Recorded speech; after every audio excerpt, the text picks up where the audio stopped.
Hi friends, அனைவருக்கும் வணக்கம். நாம் இன்னைக்கு சித்திரை 1 ஸ்பெஷல் மாங்காய் முருங்கைக்காய் போட்ட கதம்பு சாம்பார் எப்படி செய்யலான்னு பார்க்கலாங்க. நார்மலாக சாம்பார் செய்கிறத விட இந்த மாதிரி செஞ்சு பாருங்கள். ரொம்ப ரொம்ப டேஸ்ட்டாக இருக்கும். கண்டிப்பாக எல்லாருமே தமிழ் வருட பிறப்பு அன்னைக்கு சாம்பார் தான் செய்வோம். நிறைய காய்கறிகள் வச்சு கனிகள்லாம் வச்சு சாமிக்கு படைச்சு கும்பிடுவோம். அந்த காய்கறியில் யூஸ் பண்ணி நம்ம சாம்பார் செய்வோம்.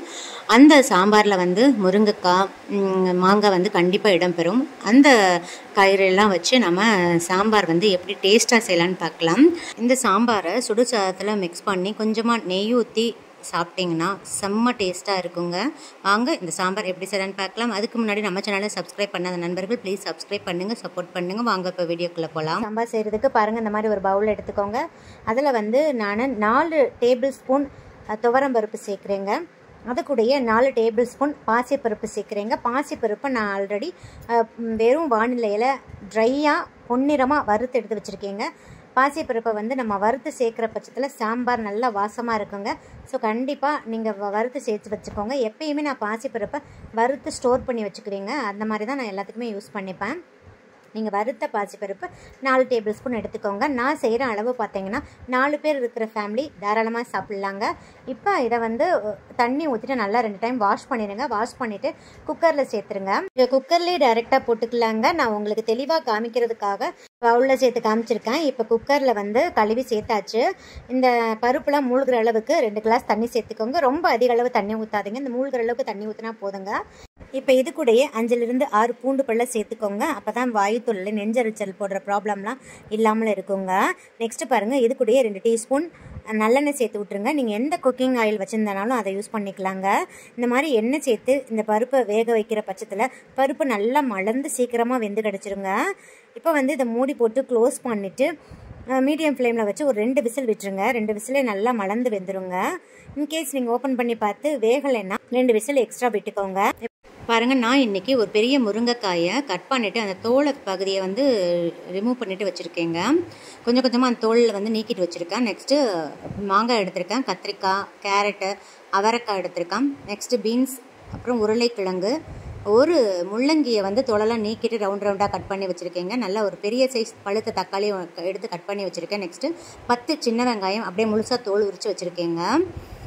இப்போ பாருங்கள், குக்கர் எடுத்துக்கோங்க. குக்கரில் 2 டீஸ்பூன் ஆயில் சேர்த்துக்கோங்க.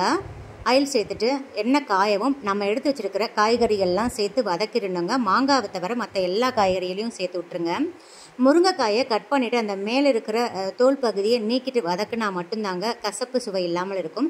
அந்த தோலோடு சேர்த்து நம்ம வதக்குறப்ப சாம்பார் கொஞ்சம் கசப்பு சுவை இருக்கும். அதனால தான் தோலை நீக்கிட்டு சொல்லிட்டான். இப்போ எல்லா காய்கறிகளையும் சேர்த்தாச்சு. சேர்த்துட்டு இந்த காய் வதங்குறதுக்காக உப்பு சேர்த்துடலாங்க. கல்லுப்பு தான் சேர்க்குறேன். சேர்த்துட்டு ஃப்ளேமை மீடியமில் வச்சுட்டு ஒரு 5 நிமிஷத்துக்கு நல்லா வதக்கி கொடுத்துருங்க. இதுலேயே நம்ம வதக்குறதுலேயே காய்கறிகள்லாம் பாதி வெந்துருங்க. இந்த மாதிரி வதக்கி நம்ம செய்கிறதுனால சாம்பார் நிறைய நேரம் ஆனாலும் கெடாதுங்க. ஸோ அதனால் டேஸ்ட்டும் நல்லாயிருக்கும். ஸோ அதனால் வதக்கி செய்யுங்க கண்டிப்பாக. பாருங்கள், இப்போ நல்லா வதங்கிருச்சு. 5 நிமிஷம் நல்லா வதங்கிருச்சு. இப்போ ஃப்ளேமை கம்ப்ளீட்டாக சிம்மில் வச்சுருங்க. இது கூடயும் 1/2 டீஸ்பூன் மஞ்சள் தூள், 1 டேபிள் ஸ்பூன் சாம்பார் மிளகாய் தூள் உங்கள் ஃபேமிலிக்கு தகுந்த மாதிரி சேர்த்துக்கோங்க. நெக்ஸ்ட்டு 1/2 டீஸ்பூன் காஷ்மீரி மிளகாய் தூள் சேர்க்குறேங்க. இது முழுக்க ஆப்ஷனல் தான். இப்போ 2 நிமிஷத்துக்கு நம்ம சேர்த்த அந்த சாம்பார் தூள் மஞ்சள் தூளோட பச்சை ஸ்மெல்லாம் போகிற அளவுக்கு நல்லா வதக்கி கொடுத்துருங்க. இந்த மாதிரி வதக்கி செய்கிறதுனால சாம்பார் நல்ல மணமாக இருக்குங்க. கண்டிப்பாக ஃப்ளேம் சிம்மில் தாங்க இருக்கணும். இல்லாட்டி நம்ம சேர்த்த அந்த மசாலாலாம் சட்டுன்னு கருகிச்சுன்னா சாம்பார் டேஸ்ட் மாறிடுங்க. இப்போ பாருங்கள், நல்லா அந்த பச்சை ஸ்மெல்லாம் போயிடுச்சு. இது கூடயே நம்ம மாங்காயை சேர்த்துடலாங்க. சேர்த்துட்டு 2 கிளாஸ் தண்ணி ஊற்றிட்டு மூடி போட்டு க்ளோஸ் பண்ணிவிட்டு மீடியம் ஃப்ளேமில் வச்சு ஒரு விசில் விட்டுருங்க. ஒரு விசில் போதுமானது. அதிக விசில் விட்டிங்கன்னா மாங்காய் ரொம்ப குழஞ்சிருங்க. முருங்கைக்காய் மாங்காய்லாம் குழஞ்சிரும். ஏன்னா நம்ம 5 நிமிஷம் நல்லா காயை வதக்கியிருக்கோம். அதிலே பாதி வெந்திருக்கும். ஸோ மீடியம் ஃப்ளேமில் வச்சு ஒரு விசில் விட்டுருங்க. இது வேகட்டும். நெக்ஸ்ட்டு பாருங்கள், நான் இந்த சைஸில் ஒரு 5லேருந்து 6 தேங்காய் பால் எடுத்திருக்கேங்க. தேங்காய் பாலோட அளவை அதிகப்படுத்தாதீங்க. 5லேருந்து 6 எடுத்தால் போதும். அதை குட்டி குட்டியாக கட் பண்ணிவிட்டு இந்த மிக்ஸி ஜாரில் சேர்த்து விட்டுருங்க. நெக்ஸ்ட்டு பாருங்கள், நான் இது கூடயே 1/2 டீஸ்பூன் சீரகம் சேர்த்து விட்றேங்க. நெக்ஸ்ட்டு 2 மிளகாய் வெத்தல் சேர்த்துருக்கேங்க. இப்போ தண்ணி ஊற்றாமல் ஃபஸ்ட்டு 2 பல்ஸ் விட்டு எடுத்துக்கோங்க. நெக்ஸ்ட்டு கொஞ்சமாக 1/4 கிளாஸ் தண்ணி ஊற்றி நல்லா ஃபைன் பேஸ்ட்டாக அரைச்சி வச்சுக்கோங்க. உங்களால் எந்த அளவுக்கு நல்லா ஃபைனாக அரைக்க முடியுமோ அந்த அளவுக்கு ஃபைனாக அரைச்சிக்கோங்க. பாருங்கள், இப்போ நான் அரைச்சிட்டு வந்துட்டேன். இது ஓரமாக இருக்கட்டும். நெக்ஸ்ட்டு பாருங்கள், ஒரு விசில் வந்துருச்சு. நல்லா ப்ரெஷரில் ரிலீஸ் ஆகிடுச்சு. பாருங்கள், முருங்கைக்காய் மாங்காயெலாம் நல்லா குழையவே இல்லைங்க, நல்லா வெந்துருச்சு. இப்போ நம்ம ஆல்ரெடி 2 விசில் விட்டு வேக வச்சுருக்கோம் பார்த்தீங்களா பருப்பை. அதை நான் ஓப்பன் பண்ணிவிட்டு நல்லா மத்து அல்லது கரண்டி வச்சு நல்லா மிக்ஸ் பண்ணி வச்சுருக்கேங்க. நல்லா கடைஞ்சி வச்சுருக்கேன். இப்போ இந்த பருப்பை வந்து இதில் சேர்த்துடலாங்க. சேர்த்து நல்லா மிக்ஸ் பண்ணி கொடுத்துருங்க. இப்போ இது கூடயே நம்ம அரைத்த தேங்காய் விழுதையும் சேர்த்துடலாங்க. சேர்த்துட்டு நல்லா மிக்ஸ் பண்ணி கொடுத்துட்டு நான் இது கூடயே கொஞ்சமாக சால்ட்டு சேர்த்துக்கிறேங்க. கல்லுப்பு தான் சேர்க்குறேன். ஏன்னா நம்ம காய் வதங்குறதுக்காக தான் உப்பு சேர்த்தோம். ஸோ உப்பு கண்டிப்பாக பத்தாது, செக் பண்ணிவிட்டு சேர்த்துக்கோங்க. இப்போ ஸ்டவ் ஆன் பண்ணிவிட்டு ஃப்ளேமை வந்து மீடியமில் வச்சுட்டு ஒரு 3 நிமிஷத்துக்கு நல்லா கொதிக்க விடுங்க. அப்போ தான் நம்ம சேர்த்த தேங்காய் விழுதோட பச்சை ஸ்மெல்லாம் போயிட்டு சாம்பார் சாப்பிட்றதுக்கு நல்ல மணமாக இருக்குங்க. இப்போ பாருங்கள், அந்த பச்சை ஸ்மெல்லாம் போயிடுச்சு. நான் கொஞ்சமாக புளியை ஊற வச்சு கரைச்சி சேர்த்துக்கிறேங்க. நீங்கள் மாங்காய்லாம் சேர்த்துருப்பீங்க. சில மாங்காயில் புளிப்பு சுவை அதிகமாக இருக்கும். அதனால் டேஸ்ட் பண்ணிவிட்டு தேவைப்பட்டால் மட்டும் புளி ஆட் பண்ணிக்கோங்க. இப்போ புளி ஆட் பண்ணிவிட்டு நிறைய நேரம் கொதிக்க விடக்கூடாதுங்க. ஹை ஃப்ளேமில் வச்சு ஒரு நிமிஷத்துக்கு மட்டும் கொதிக்க விட்டால் போதுங்க. இப்போ அவ்வளோதான், நம்ம ஸ்டவ் ஆஃப் பண்ணிடலாம். இதை ஒரு நம்ம பவுலுக்கு ட்ரான்ஸ்ஃபர் பண்ணிடலாங்க. தாளிப்பு பார்த்துடலாங்க. நான் 2 டேபிள் ஸ்பூன் தேங்காய் எண்ணெய் சேர்த்துருக்கீங்க. நீங்கள் எண்ணெய் வேணால் சேர்த்துக்கலாம். இப்போ நான் தாளிப்பு வடாகம் சேர்த்து விட்றேங்க. உங்கள்கிட்ட தாளிப்பு வடாகம் இல்லைன்னா 1/4 டீஸ்பூன் கடுகு, 1/4 டீஸ்பூன் உளுந்து, கொஞ்சமாக 2-3 வெந்தயம் சேர்த்துக்கோங்க. நெக்ஸ்ட்டு 1/4 டீஸ்பூன் மிளகு சேர்த்துக்கோங்க.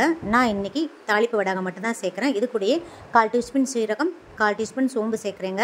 சீரகம் சோம்பு நல்லா பொரியட்டும். இது கூடயே நான் ஒரு பச்சை மிளகாயை கட் பண்ணி சேர்த்து விட்றேங்க. நெக்ஸ்ட்டு 2 மிளகாய் வத்தலை கிள்ளி சேர்த்துக்கிறேங்க. நெக்ஸ்ட்டு இது கூடயே ஒரு கொத்து கருவேப்பிலையை சேர்த்துக்கிறேங்க. இப்போ ஸ்டவ் ஆஃப் பண்ணிவிட்டு 2 பிஞ்ச் பெருங்காயத்தூள் சேர்த்துக்கோங்க. கொதிக்கிற எண்ணெயில் எப்பயுமே பெருங்காயத்தூள் சேர்க்கக்கூடாது. இப்போ இந்த தாளிப்பை சாம்பாரில் சேர்த்துடலாங்க. சேர்த்துட்டு மூடி போட்டு க்ளோஸ் பண்ணிடுங்க உடனேவும். அப்போ தான் அந்த தாளிப்போட வாசனை வந்து அந்த சாம்பாரில் நிறைய நேரம் வரைக்கும் அப்படியே இருக்குங்க நமக்கு. ஸோ பாருங்கள், ஃபைனலாக ஜம்முன்னு மணக்க நம்மளோட சாம்பார் மாங்காய் முருங்கைக்காய் போட்ட கதம்ப சாம்பார் செம்மையாக ரெடி ஆயிடுச்சுங்க. அப்படி ஒரு மணமாக இருக்குது. கண்டிப்பாக நீங்கள் இந்த சாம்பாரை இந்த மெத்தடில் செஞ்சு பாருங்கள். எல்லோரும் சித்திரை ஒன்றிக்கு கண்டிப்பாக நம்ம சாம்பார் தான் செய்வோம். ஸோ இந்த மெத்தடில் செஞ்சு சாப்பிட்டுங்க. எல்லாருமே உங்களை ஆகா ஓகான்னு பாராட்டுவாங்க. அந்த அளவுக்கு செம்ம டேஸ்ட்டாக இருக்கும். இப்போ பாருங்கள், சுடு சாதத்தில் இந்த சாம்பாரை சேர்த்துட்டு இது கூடயே ஒரு டீஸ்பூன் நெய் சேர்த்து சாப்பிட்டு பாருங்கள். செம்மையாக இருக்குங்க. நான் இன்றைக்கி உருளைக்கிழங்கு சுக்கா வறுவல் செஞ்சுருக்கேங்க. இதுக்கான வீடியோ நான் ஆல்ரெடி நம்ம சேனலில் அப்லோட் பண்ணியிருக்கேன். அதுக்கான லிங்க் டிஸ்கிரிப்ஷன் பாக்ஸில் கொடுக்குறேன். விருப்பப்பட்டால் ரெஃபர் பண்ணிக்கோங்க. பாருங்கள், நல்லா மிக்ஸ் பண்ணிவிட்டு இது கூடயே கொஞ்சமாக அந்த மாங்காயை எடுத்து வச்சுட்டு அப்படியே சாப்பிட்டீங்கன்னு வச்சுக்கோங்க. அப்படியே அப்பா செம்ம டேஸ்ட்டாக இருக்குங்க. அவ்வளோ மணமாக இருக்குது அந்த மாங்காய் போட்டிருக்கிறதுனால. ஸோ மிஸ் பண்ணாமல் அந்த சாம்பாரை இந்த ஸ்டைலில் செஞ்சு சாப்பிடுங்க. ஸோ நாளைக்கு தமிழ் புத்தாண்டுன்றதுனால இன்றைக்கே முன்னேற்பாடுகள்லாம் செஞ்சு வச்சுக்கோங்க. அப்போ தான் நமக்கு டென்ஷன் இல்லாமல் இருக்கும். அனைவருக்கும் இனிய தமிழ் புத்தாண்டு நல்வாழ்த்துக்கள். வருகின்ற தமிழ் புத்தாண்டு அனைவருடைய வாழ்விலும் மகிழ்ச்சி நிறைந்த ஆண்டாக அமையட்டும். உங்களுடைய எண்ணங்கள் நிறைவேறட்டும். இந்த வீடியோ உங்களுக்கு மிகவும் பயனுள்ளதாக இருக்கும்னு நினைக்கிறேங்க. இந்த வீடியோ பிடிச்சிருந்தா லைக், ஷேர், கமெண்ட் பண்ணுங்கள். மறக்காமல் சப்ஸ்கிரைப் பண்ணுங்கள். பக்கத்தில் இருக்கிற பெல் ஐக்கானை கிளிக் பண்ண மறந்துடாதீங்க. சுவையறிந்திட சுவைத்து பாருங்கள். நன்றி, வணக்கம்.